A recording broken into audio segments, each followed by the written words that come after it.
अभी मैं एक डाटा पढ़ रहा था कि हर साल 15 से 17 किलोमीटर ग्लेशियर लगातार पिघलते जा रहे हैं। अगर ऐसे पिघलते गए तो हमें लगता है कि बहुत ज़्यादा लंबा 2-3 दशक नहीं पकड़ पाएंगे जब हमारे देश में जल का बेहद संकट यहाँ उत्पन्न हो जाएगा। देखिए, भारत में हिमालय एक ऐसा है जहाँ अंटार्कटिका और आर्कटिक के बाद तीसरा सबसे ज़्यादा ग्लेशियर है। करीब करीब 15,000 ग्लेशियर हिमालय पर्वत में है। उसमें और ग्लेशियर क्या है कि ताज़े पानी के अकूत भंडार हैं। 0.2% ताज़ा पानी हमारे ग्लेशियर में है। नमस्कार, आज वर्ल्ड वाटर डे है और पूरी दुनिया में जल संरक्षण के लिए ये दिन मनाया जाता है। भारत में भी आज बड़ी बड़ी जगहों पर बहुत सारे बड़े बड़े सेमिनार्स, डिस्कशंस हो रहे होंगे, प्लानिंग पे डिस्कशन हो रहा होगा। तो हमने सोचा कि इस मौके पर हम किसी नदी को देखें और एक मरती हुई नदी की कहानी हम आपको, ये काली कहानी आपको दिखाने जा रहे हैं। हमारे साथ इस वक्त हैं नदीपुत्र रमन त्यागी। इनको नदीपुत्र इसलिए कहा जाता है कि इन्होंने नदियों के लिए पिछले 2 दशक से भी ज़्यादा समय में बहुत सारा काम करने की कोशिश की है, आवाज़ उठाई है, बहुत सारे इनिशिएटिव्स लिए हैं, बहुत सारे प्लेटफॉर्म्स पर जाके इन्होंने नदियों की वॉइस रेज की है। तो हम रमन जी से समझेंगे इस नदी की कहानी। आप बैकग्राउंड में जो देख रहे हैं ये कुछ खेत नहीं है, नदी के बीच में खड़े हुए हैं। मैं चाहूँगा वैभव कैमरे से दिखाओ आप, ये पूरा चारों तरफ का सीन बिल्कुल नदी के बीच में है, नदी के किनारे पे नहीं है। रमन जी, आपका स्वागत है हमारे चैनल पे। बहुत बहुत आभार, आपने मुझे बुलाया और उसका अवसर दिया। हमने सोचा कि किसी कमरे में बैठ के डिस्कशन से बेहतर है कि इस दोपहरी में हम ग्राउंड पे किसी नदी का हाल देखें। कैसा महसूस कर रहे हैं आप इस नदी को देख? देखिए, सबसे अच्छा तो पॉजिटिव साइन ये है कि अगर कोई खबर नवीस जो पत्रकार है वो ज़मीन पे जाना शुरू कर दें तो आधी समस्या लगभग समाप्त हो जाती है। एक ज़मीनी स्थिति से वो वाकिफ हो जाते हैं, जो भी उसको दिखाना चाहते हैं, जहाँ दिखाना चाहते हैं पता चल जाता है।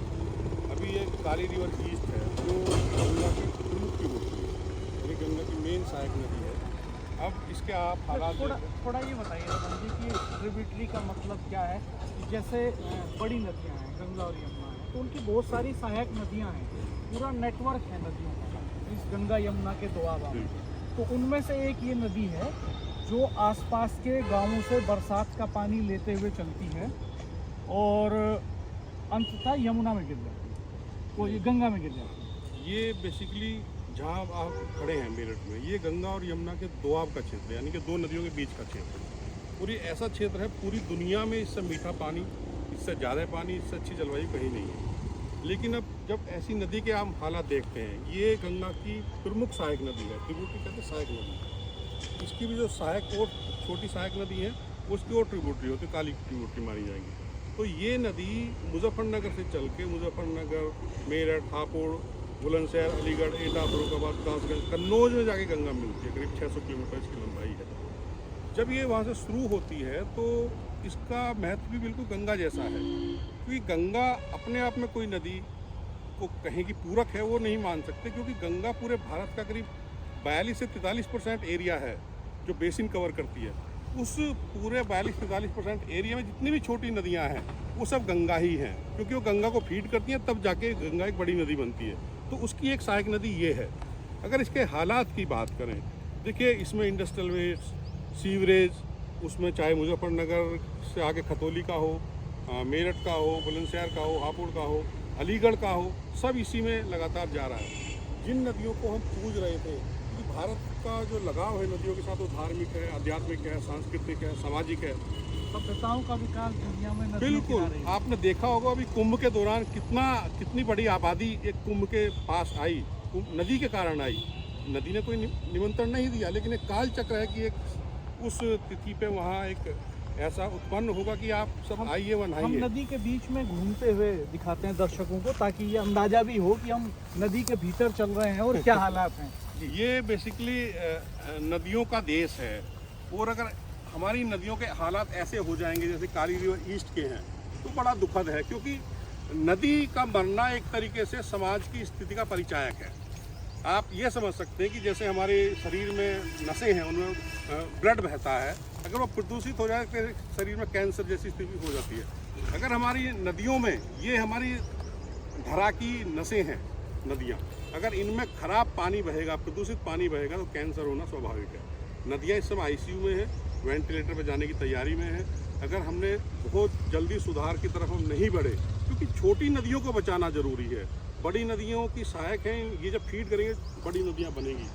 काली ईस्ट जैसी नदी जो प्रमुख नदी है वेस्ट यूपी, तो इसके अगर ऐसे हालात है तो आप सोच सकते हैं क्या स्थिति होगी। तो इसीलिए चिंता का विषय है। विश्व जल दिवस कोई ऐसा नहीं कि एक दिन आप मनाइए। जब आप पानी रोजाना खर्च कर रहे हैं, पानी रोजाना इस्तेमाल कर रहे हैं, तो पानी को बचाने का काम रोजाना क्यों ना किया जाए। कोई भी दिवस ऐसा होता है कि उसका महत्व बताने के लिए एक दिन तय कर दिया जाता है, लेकिन उसका महत्व पूरे साल होना चाहिए। तो स्टार्ट। तो ये जो विश्व जल दिवस हम मनाते हैं, इसका ज़मीन पे कोई इम्पैक्ट क्यों दिखाई नहीं देता। मैं तो काली से ही आंकने की कोशिश करूँगा, क्योंकि मैं मेरठ का रहने वाला हूँ।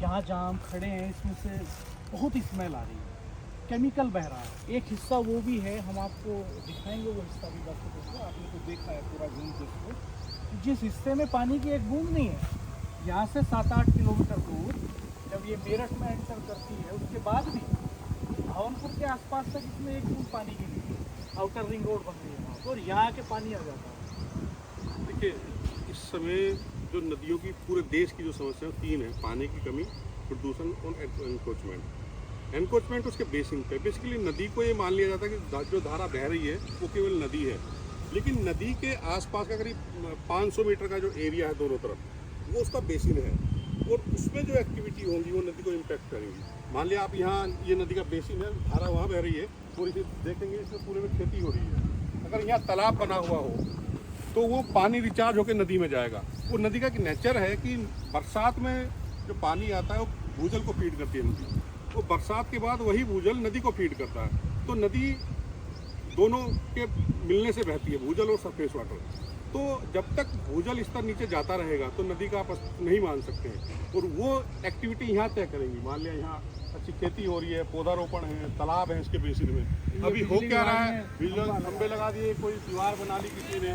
तो जब बेसिन ही एनक्रोच कर दिया जाएगा, बेसिन को एनक्रोच करके एक तरीके से उसको नदी को कैनाल बना दिया जाएगा, तो नदी का महत्व खत्म हो जाता है। दूसरा, जहाँ तक विश्व जल दिवस की बात है, विश्व जल दिवस कोई भी दिवस एक सांकेतिक है। जैसे भारत में योगा दिवस है, तो योगा दिवस, योग तो रोज करना चाहिए, खाली एक दिन थोड़ी करना है। इसी तरह विश्व जल दिवस में पानी का महत्व बताने के उसको सांकेतिक रूप से है, लेकिन पानी का काम, पानी का संरक्षण उसका रोज का विषय है, और ये एक आम व्यक्ति से शुरू होता है। उसमें सरकार की बहुत महत्वपूर्ण भूमिका है, क्योंकि आप देख रहे हैं ये ड्रेन एक आ रहा है इधर से, ये भी नया बन रहा है, ये सीवेज लेकर के ड्रेन कस्बे का आएगा, नदी में डलेगा, लेकिन इसमें वो सीवेज ट्रीट हो उसकी कोई व्यवस्था भी नहीं दिख रही है, चाहे नेचुरल प्रोसेस से हो, चाहे STP के द्वारा हो। तो ये विषय सरकार का है, इसमें समाज क्या करे बताइए। ना पैसा खर्च कर सकता है, ना इन्फोर्समेंट कर सकता है। अगर इसी को सरकार समझ ले कि हम नेचुरल प्रोसेस की तरफ भी जा सकते हैं, जहाँ STP काम नहीं कर रहे, चल नहीं रहे, बनाने के बाद भी सफ़ेद हाथी की तरह खड़े हैं, उनमें कोई काम ही नहीं हो रहा, उनका कोई संचालन ही नहीं है, बिजली नहीं है, सीवेज नहीं पहुँच रहा है, तो क्या हम कहीं कहीं नेचुरल प्रोसेस की तरफ जा सकते हैं। इसमें नदी में अभी ऊपर के स्तर पर कुछ शुरुआत हुई है, क्योंकि जो हमने ओरिजिन जो मुजफ्फरनगर बंतवाड़ा गांव में वहाँ इस नदी का ओरिजिन है, तो वहाँ करीब 200 बीघे ज़मीन किसानों से छुड़वा के वहाँ झील बनाई गई थी, उसके आगे एक वेटलैंड का काम शुरू हुआ है। अगर उस प्रोसेस में आगे बढ़ेंगे तो हो सकता है कुछ सफलताएं मिलें, लेकिन हम मोनोटोनस रूप से STP या तो आप ऐसी मॉनिटरिंग व्यवस्था बनाइए कि STP भी चले तो सीवेज सारा जाए, लेकिन इस स्ट्रक्चर को देख कर नहीं लग रहा कि उस तरफ हम जा रहे हैं। हाँ, ये तो नया स्ट्रक्चर है, और ये बड़ा गांव है, कई गांव हैं इधर, ये कमालपुर गांव है, उस तरफ बड़ी आबादी वाला गांव है, आसपास कई सारे गांव हैं, तो लाखों की आबादी है जिसका सीवेज लेकर के ये नाला जो है उसमें गिरा देगा। अभी कंस्ट्रक्शन डायरेक्ट मिला देंगे, अब ये बन रहा है। अरे आप जब इसका डिजाइन बना रहे हैं तो आप सीधे इसमें डाल रहे हैं, आप इसमें केमिकल आ रहा है, उसमें सर्फ सोडा जो भी गाँव में घरों में इस्तेमाल चीज़ें करते हैं उसमें सारे केमिकल इसमें आएंगे, तो आपने क्या व्यवस्था की डिजाइन में ट्रीटमेंट। फिर आप बात करें नदी ऐसी क्यों हो रही है। अरे आप जब इसका इतना पैसा नाले को बनाने में खर्च कर रहे हैं तो कम से कम ट्रीटमेंट के लिए भी इसी में प्रोसेस कर दीजिए, नेचुरल प्रोसेस कर दीजिए, वो हो सकता है। लेकिन हमारे इंजीनियर उस तरफ सोचते नहीं है, हमारे इंजीनियर उस तरफ क्रिएटिविटी लगाते नहीं है। वो इनको बताया तो लगता है ये पैसे वाला काम नहीं है, इसमें हम क्यों पड़े। तो ये अभी बदलाव मानसिकता में हमको लाना पड़ेगा। और इस देश के इंजीनियर्स जितने ठान लेंगे कि हम अपने जो डिज़ाइन हैं, अपने जो स्ट्रक्चर हैं, उनको पर्यावरण फ्रेंडली बनाना चाहते हैं या बनाएंगे, उन पर मेहनत करेंगे, तो ये समस्या बहुत जल्दी दूर हो सकती है। यहाँ नदी में कचरा जमा है, बहुत तरह का अतिक्रमण हो रहा है और इसी कचरे के बीच में भोजन की तलाश कर रही है गाय। यहीं पर कुत्तों के झुंड हैं जो कई बार हिंसक भी हो जाते हैं। मेरठ से ऐसी खबरें अक्सर आती हैं कि बच्चों को, महिलाओं को शिकार बना लिया। रमन जी क्या कहेंगे, बड़ी संख्या में गाय यहाँ बैठी हुई है। देखिए, भारत में गाय को, पृथ्वी को, नदी को, तीनों को माता का दर्जा है। दो तो आप देख रहे हैं क्या हालात हैं, गाय के हालात और नदी के हालात, दो माता तो यहाँ बैठी है। धरती माता का आप ये हाल देख रहे हैं, जो मेडिकल वेस्ट है वो भी यहाँ पड़ा है। मेडिकल वेस्ट आप समझ सकते हैं कि कितना खतरनाक होता है। ये किसकी गलती है, अभी कहाँ से आ रहा है मेडिकल वेस्ट? ये तो सीएमओ या जो अथॉरिटीज हैं, ये तो बड़ा ही खतरनाक है। अगर नदी में आप मेडिकल वेस्ट भी जा रहा है तो सिरिंज जा रही है, उसका कोई ब्लड दूषित है, कोई एड्स की सिरिंज है, कोई और तरह का वेस्ट है उसमें। तो ये हालात अगर हमारी नदी के हैं तो इससे बड़ी चिंता का विषय कुछ और नहीं है। ये जो कुत्ते यहाँ घूम रहे हैं, नदी में मीट के टुकड़े ढूंढते हैं, जो इसको खा करके मांसाहारी होते हैं और हिंसक होते हैं, कभी बच्चों को रोक लेते हैं, झुंड बना के लोगों के पीछे पड़ जाते हैं। तो ये बड़ा ही दुखद और मार्मिक दृश्य यहाँ आप देखेंगे। ये मेरठ की स्थिति है जहाँ काली नदी शहर के पास से जा रही है। अगर इस नदी के ये हालात हैं, यहाँ नगर निगम है, मेरठ कमिश्नरी है, मेरठ डिस्ट्रिक्ट है और आपकी यहाँ सारी अथॉरिटी, जिला पंचायत है, इरिगेशन डिपार्टमेंट क्या कर रहा है? जिसकी ये नदी है, नदियों की ओनरशिप इरिगेशन डिपार्टमेंट के पास है। पूरा का पूरा कचरा भरा हुआ है। आप बिल्कुल ही डंपिंग ग्राउंड बना दिया। इससे गंदी जगह कोई हो नहीं सकती। जहाँ हमारे पूर्वज कहते हैं कि, हमारे ग्रंथ बताते हैं कि नदी में जब आप नहा लें, स्नान कर लें, तो वहाँ रुकना नहीं चाहिए। ये हमारे ग्रंथों में है कि वहाँ रात नहीं गुजारनी चाहिए, और आप यहाँ इतना सारा कूड़ा भर भर के डाल रहे हैं। इसके पीछे क्या तर्क है? इसके पीछे तर्क ये है कि वहाँ गंदगी ना हो। आप वहाँ रुकेंगे, टॉयलेट जाएंगे, सोच जाएंगे, कुछ और खान पान करेंगे, तो वहाँ गंदगी का वास नहीं होना चाहिए। आपने स्नान कर लिया, आप वहाँ से निकल जाइए। स्नान भी कैसे करना है, स्नान का तरीका बताया गया है नदी में कि आप घर से नहा के जाइए, केवल उसमें डुबकी मारनी है, शरीर को भी नहीं मलना है, केवल उसमें डुबकी मारिए और ऐसे ही निकल आइए।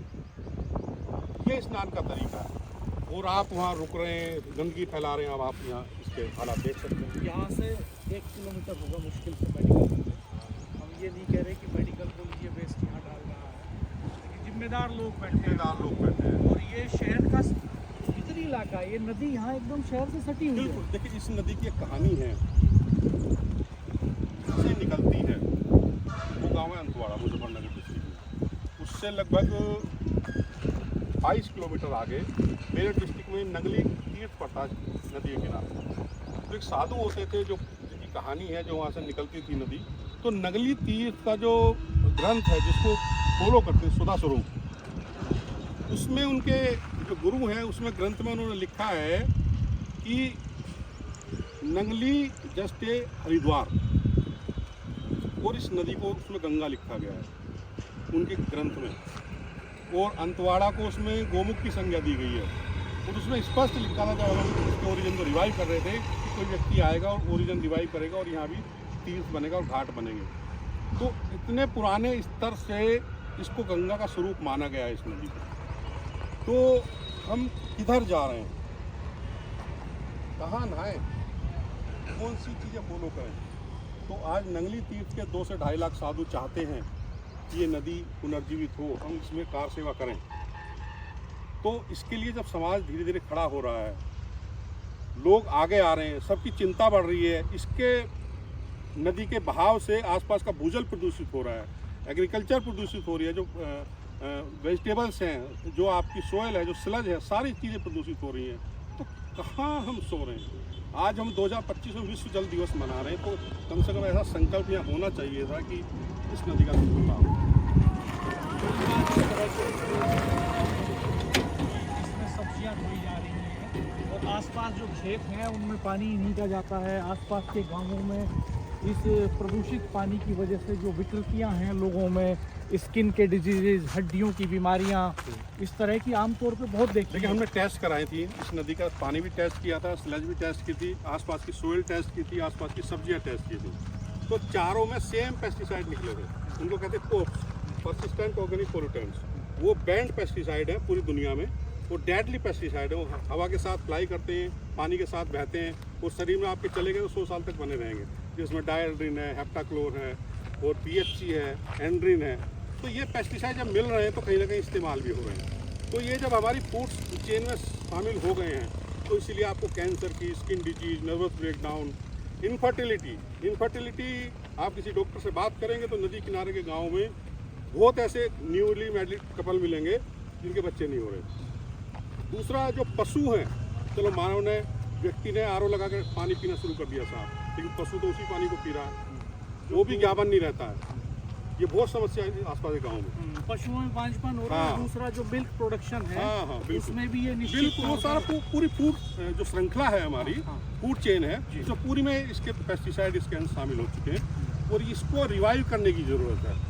और ये उस क्षेत्र में हम बात कर रहे हैं जहाँ पूरी दुनिया का सबसे अच्छा पानी, या 400 मीटर नीचे तक साफ पानी है, रोक से नहीं है, रेत और पानी दो ही लेयर है बस। और गंगा यमुना का दुआब है। ये पूरा इलाका ऐसा है, माइग्रेट होकर लोग इस इलाके में इसीलिए आए, इसीलिए बसे। देखिए, यहाँ चाहे दजला फरात से लेके सिंधु घाटी, मेसोपोटामिया, सारी सभ्यताएं वहाँ बसी जहाँ उनको पानी मिला। आज भी पूरी दुनिया के बड़े बड़े शहर नदियों किनारे ही हैं, क्योंकि पानी एक नीड है हमारी। वो पानी का प्रमुख स्रोत क्या है? नदी। वहाँ से कृषि के लिए भी मिलेगा, आपको पीने के लिए भी मिलेगा, हमारा भोजन स्तर भी सही रहेगा। तो जिन नदियों के किनारे समाज पला बसा बड़ा विकसित हुआ, आज ऐसी स्थिति के कारण नदियों की, वहाँ से वो समाज उजाड़ा, उसका कगार पर खड़ा है।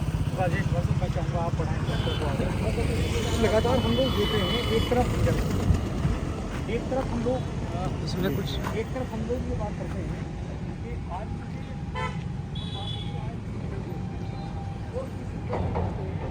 मुझे कुछ इसमें दिखने के लिए अधूर आगे जाओ। जल के स्रोत है, यहाँ से पानी आता है।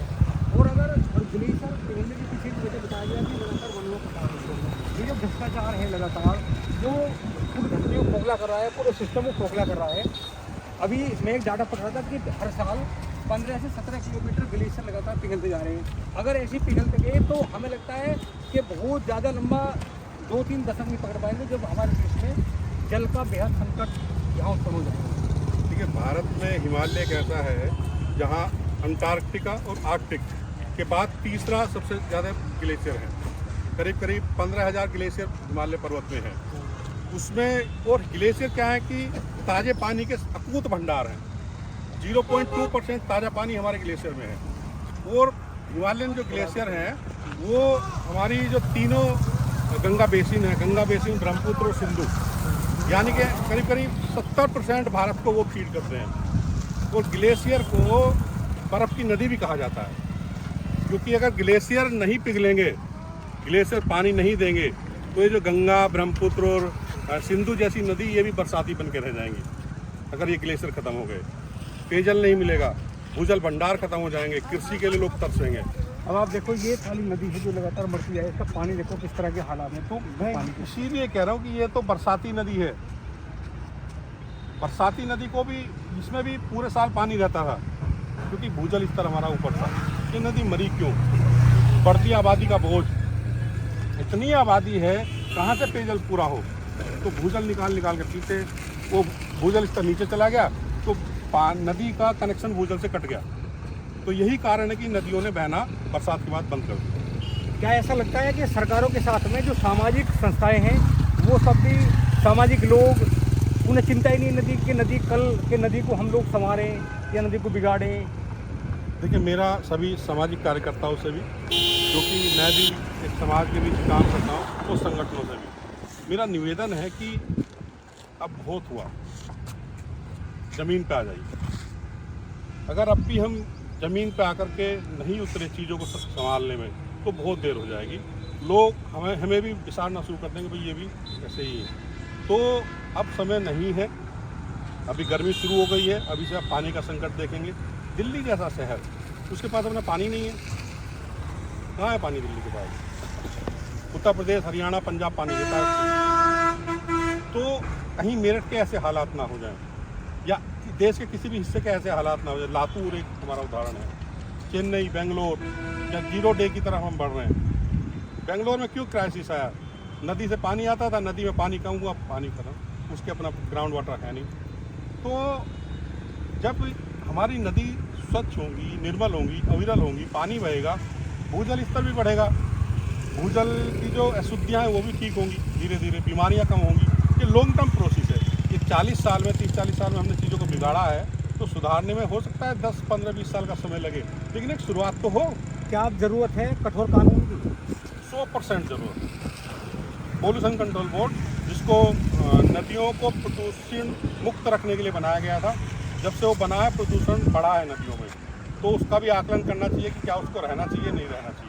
रमन जी, क्या सिंचाई विभाग सिर्फ इसलिए है कि जो नहरों की सफाई के लिए पैसा आता है, उस पैसे की सफाई का बंदरबाट करना है, नदियों की कोई जिम्मेदारी सिंचाई विभाग की नहीं है? नदियाँ सिंचाई विभाग की ही होती हैं, वो अपनी नहरों को नहीं संभाल पा रहे ठीक से।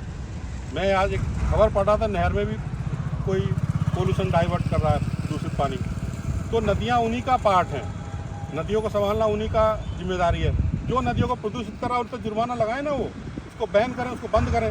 क्यों नहीं करते हैं? कौन रोकता है उनको? उनकी भी पहचान होनी चाहिए। जो उस प्रक्रिया में बाधा बनते हैं लोग, चाहे सरकार के प्रतिनिधि हों, चाहे समाज के प्रतिनिधि हों, उनको भी पहचानना चाहिए, उनको भी समाज के आगे दंडित करना चाहिए, भाई आप ऐसा क्यों कर रहे हो?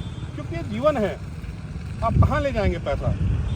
कब तक आप क्या दे के जाएंगे अपनी पीढ़ी को? आप 40, 50, 45 साल उम्र, जब आप पैदा हुए होंगे इस नदी में साफ पानी था, जब मैं पैदा हुआ, जब आज आप देख लीजिए, तो 20 साल बाद आप क्या ऐसे ही छोड़ के जाना चाहते हैं? तो कुछ तो सुधार हो, नदियाँ हमारी निर्मल बननी चाहिए। हम लोग यहाँ आज काली नदी पर खड़े हुए हैं और नदी जिस तरह मर रही है, ये पूरे हालात जो नदी के हैं ये सबके सामने है। जिस तरह नदी का पूरा बहाव रुका हुआ है, नदी में पानी नहीं है, नदी में रिचार्ज जो वाटर रिचार्ज होता है उसकी कोई व्यवस्था नहीं है। सिर्फ शहरों का जो गंदा पानी है वो इसमें बहता है। बहुत सारे दावे सरकार करती है कि वाटर सीवरेज ट्रीटमेंट प्लांट लगते हैं, लेकिन हमें लगता है कि जो करोड़ों पे खर्च करने के बाद में जो प्लांट लगते हैं उन प्लांटों में पानी का प्रोसेस नहीं आता और नदियों में वही सीवर का गंदा पानी बहता है। अगर ऐसे ही बहता रहा तो हमें लगता है कि जो नदियों के आसपास की सभ्यता है उन्हें नष्ट होने में बहुत ज़्यादा समय नहीं लगेगा। और आज के हालात ये हैं कि पानी एकदम प्रदूषित हो गया बड़ी संख्या में, और जहाँ तक संरक्षण की बात है तो पानी का संरक्षण बहुत कम हो रहा है। प्रदूषण की जो मात्रा है वो लगातार बढ़ती जा रही है।